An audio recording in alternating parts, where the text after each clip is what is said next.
तीसरी शताब्दी में गुप्ता साम्राज्य भारत का सबसे बड़ा साम्राज्य था और पूरे भारत में इसके कई जागीरदार राज्य थे। इस साम्राज्य के पूर्वी भाग में थे कामरूप साम्राज्य और दावका साम्राज्य, जो अब वर्तमान का उत्तर पूर्व भारत है। कामरूप को वर्तमान के असम राज्य का ऐतिहासिक नाम भी कहा जाता है। इस साम्राज्य की स्थापना 350 ईस्वी में हुई थी और इसका संपूर्ण क्षेत्र आज के उत्तर पूर्व भारत और आज के भूटान, बांग्लादेश और नेपाल के कुछ हिस्सों को मिलाकर था। 5वीं शताब्दी के मध्य तक कामरूप साम्राज्य ने दावका साम्राज्य पर कब्जा कर लिया था।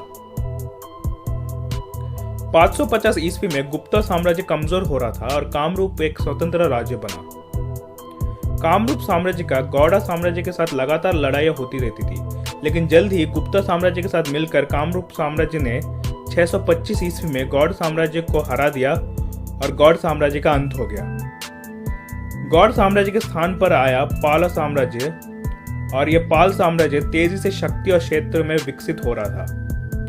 1100 ईस्वी में कामरूप साम्राज्य के पश्चिमी भाग पर पाल साम्राज्य ने कब्जा कर लिया था और इसके बाद कामरूप साम्राज्य धीरे धीरे कमजोर होना शुरू हुआ। इसी बीच पूर्व में 1110 में कांगलेइपाक राज्य की स्थापना हुई, जो आज का मणिपुर है। 1206 में दिल्ली सल्तनत ने पूरे उत्तर भारत पर कब्जा कर लिया था और 1226 में दिल्ली सल्तनत के बंगाल के गवर्नर गियासुद्दीन इवध शाह ने कामरूप पर हमला किया, लेकिन दिल्ली सल्तनत की हार हुई। हालांकि कामरूप साम्राज्य ने दिल्ली सल्तनत को हरा दिया था, लेकिन इसने राज्य को और भी ज्यादा कमजोर कर दिया। साड़िया साम्राज्य, काचारी साम्राज्य और अहम साम्राज्य जैसे नए साम्राज्यों का उदय हुआ।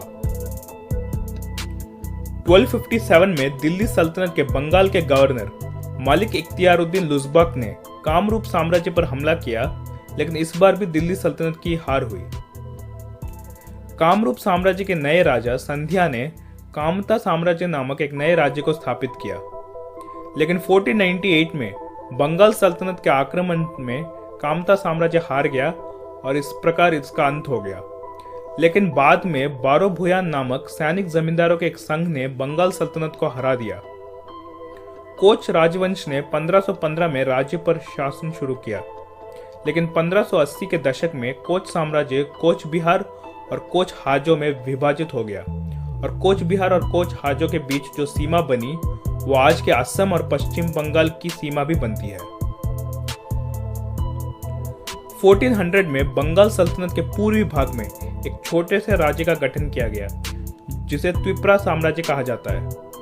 त्रिपुरा बंगाल सल्तनत और मुगल साम्राज्य द्वारा निरंतर आक्रमण को हराने में सक्षम था। त्रिपुरा साम्राज्य आज के असम, त्रिपुरा और पूर्वी बांग्लादेश के भागों को जीतने में भी सक्षम था। हालांकि जल्द ही त्रिपुरा साम्राज्य ने अपनी अधिकांश भूमि मुगलों के हाथों खो दी और त्रिपुरा साम्राज्य को केवल पहाड़ी क्षेत्रों पर नियंत्रण था। 1228 ईस्वी में स्थापित अहोम साम्राज्य तेजी से शक्ति और क्षेत्र में विकसित हो रहा था। अहोम साम्राज्य दिल्ली सल्तनत और बंगाल सल्तनत द्वारा लगातार हमलों को भी हराने में सक्षम था। 1523 में अहोम साम्राज्य ने साड़िया साम्राज्य पर विजय प्राप्त की। अहोम साम्राज्य का काचारी साम्राज्य के साथ लगातार युद्ध होते रहते थे। काचारी साम्राज्य ने कुछ लड़ाइयों में अहोम्स को हरा दिया था, लेकिन 1531 में अहोम्स ने कचारियों को हराया और उनकी राजधानी दीमापुर को नष्ट कर दिया था। 1536 में अहोम्स ने फिर से काचारी साम्राज्य को हराया और काचारी साम्राज्य के पूर्वी हिस्सों पर अहोम्स का कब्जा हो गया था। पश्चिम में ये दोनों राज्य कोच बिहार और कोच हाजो मुगलों के हमलों का सामना कर रहे थे। कोच बिहार ने मुगलों के साथ संधि की, लेकिन कोच हाजो को मुगलों ने 1614 में कब्जा कर लिया था। अब मुगल साम्राज्य की सीमा अहोम साम्राज्य के साथ साझा कर रही थी और अहोम मुगल युद्ध 1615 में छिड़ गया। अहोम साम्राज्य ने मुगलों को 17 बार हराया। 1671 में सरायघाट की लड़ाई में अहोम सेना के सेनापति लसित बोरफुकान के नेतृत्व में अहोम साम्राज्य ने मुगलों को हरा दिया। यह मुगलों के लिए एक बहुत ही बड़ी हार थी। सरायघाट की लड़ाई ब्रह्मपुत्र नदी में लड़ी गई एक नौसैनिक लड़ाई थी। 1682 में एक और लड़ाई इटाकुली में अहोम्स ने मुगलों को हरा दिया और इस हार के बाद मुगलों को उत्तर पूर्व भारत से बाहर कर दिया और इसके बाद मुगलों ने कभी भी भारत के उत्तर पूर्वी क्षेत्र को जीतने का प्रयास नहीं किया।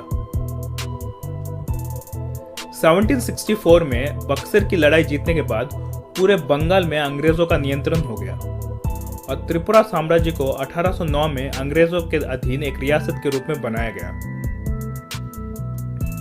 18वीं शताब्दी के मध्य में अहोम साम्राज्य को कई आंतरिक विद्रोहों का सामना करना पड़ा और इन विद्रोहों ने राज्य को कमजोर कर दिया था। इसके परिणाम स्वरूप 1817 में बर्मा साम्राज्य ने अहोम साम्राज्य पर आक्रमण किया और अहोम साम्राज्य को हरा दिया। इसके बाद बर्मा साम्राज्य ने पूरे उत्तर पूर्व भारत पर कब्जा कर लिया। बर्मा साम्राज्य अब अंग्रेजों के साथ अपनी सीमा साझा कर रहा था और पहला ब्रिटिश बर्मा युद्ध 1824 में छिड़ गया। बर्मा साम्राज्य पराजित हुआ और 24 फरवरी 1826 को यांडोबो की संधि पर हस्ताक्षर किए गए और पूरे उत्तर पूर्व भारत पर अंग्रेजों का नियंत्रण हो गया। जैंतिया और मणिपुर का साम्राज्य अंग्रेजों के अधीन रियासत बन गए। अंग्रेजों ने बर्मा के साथ 2 और लड़ाइयां लड़ी और 1885 में तीसरे ब्रिटिश बर्मा युद्ध की समाप्ति के बाद अंग्रेजों ने पूरे बर्मा पर विजय प्राप्त कर ली। 1832 में अंग्रेजों ने नागा पहाड़ियों में प्रवेश किया। 1839 और 1850 के बीच ब्रिटिश और नागा जनजातियों के बीच कई लड़ाइयां हुई। 1851 में किकुमा की लड़ाई में अंग्रेजों के लिए एक बड़ी संख्या में नुकसान हुआ। इसके बाद अंग्रेज नागा पहाड़ियों से हट गए, लेकिन 1869 में अंग्रेजों ने फिर से नागा पहाड़ियों पर कब्जा करने की कोशिश की और 1922 तक नागा पहाड़ियों को ब्रिटिश शासन के अधीन लाया गया। 1840 के दशक के अंत में अंग्रेजों ने लूशाई पहाड़ियों में प्रवेश किया और मिजो जनजातियों के साथ कई लड़ाइयां हुई। 1850 में अंग्रेजों ने एक आदिवासी गांव को जला दिया था और फिर अंग्रेजों और मिजो जनजातियों के बीच लगातार संघर्ष जारी रहा, लेकिन 1895 में लूशाई हिल्स ब्रिटिश के अधीन आ गया। 1891 में मणिपुर राज्य में सिंहासन के लिए आंतरिक तनाव था। अंग्रेजों ने दखलंदाजी की और इसके बाद ब्रिटिश मणिपुर युद्ध छिड़ गया। मणिपुर साम्राज्य हार जाता है और यह अंग्रेजों के अधीन एक रियासत बन जाता है। 1905 में ब्रिटिश प्रांत के बंगाल प्रेसिडेंसी को 2 अलग प्रांतों में विभाजित किया जाता है, जो पश्चिम बंगाल प्रांत और पूर्वी बंगाल और असम प्रांत बना। इस विभाजन के बाद पूरे बंगाल में कई विरोध प्रदर्शन हुए। अंग्रेज इन विरोधों को रोक नहीं पा रहे थे, इसलिए 1912 में बंगाल का एकीकरण हुआ, लेकिन असम को एक अलग प्रांत बना दिया गया। 1937 में ब्रिटिश इंडिया के बर्मा प्रांत को भारत से अलग कर दिया गया और इसको ब्रिटिश बर्मा के रूप में एक अलग ब्रिटिश कॉलोनी बना दिया गया। द्वितीय विश्व युद्ध के दौरान नेताजी सुभाष चंद्र बोस के नेतृत्व में इंडियन नेशनल आर्मी ने अंग्रेजों को हराने और भारत के लिए स्वतंत्रता हासिल करने के लिए जापान के साथ गठबंधन किया। आईएनए और जापानी सेना मणिपुर और नागालैंड तक पहुंच गए थे, लेकिन जुलाई 1944 में ब्रिटिश सेना ने कोहिमा की लड़ाई और इंफॉल की लड़ाई, इन दोनों लड़ाइयों में आईएनए और जापानी सेना को हरा देते हैं। भारत को 15 अगस्त 1947 को अंग्रेजों से आजादी मिली। त्रिपुरा और मणिपुर के रियासतें भारत में शामिल हुए। असम प्रांत में मणिपुर और त्रिपुरा को छोड़कर पूरा पूर्वोत्तर भारत शामिल था। असम राज्य में वर्तमान बांग्लादेश का सिलट राज्य भी शामिल था, लेकिन सिलट में मतदान हुआ और लोगों ने पाकिस्तान के पक्ष में मतदान किया और सिलट पूर्वी पाकिस्तान का हिस्सा बना। और फिर 1963 से अलग अलग क्षेत्र असम से अलग हुए और नागालैंड, मेघालय, मिजोरम और अरुणाचल प्रदेश के अलग अलग राज्य बने। तो यह था उत्तर पूर्व भारत का एक बहुत ही संक्षिप्त इतिहास।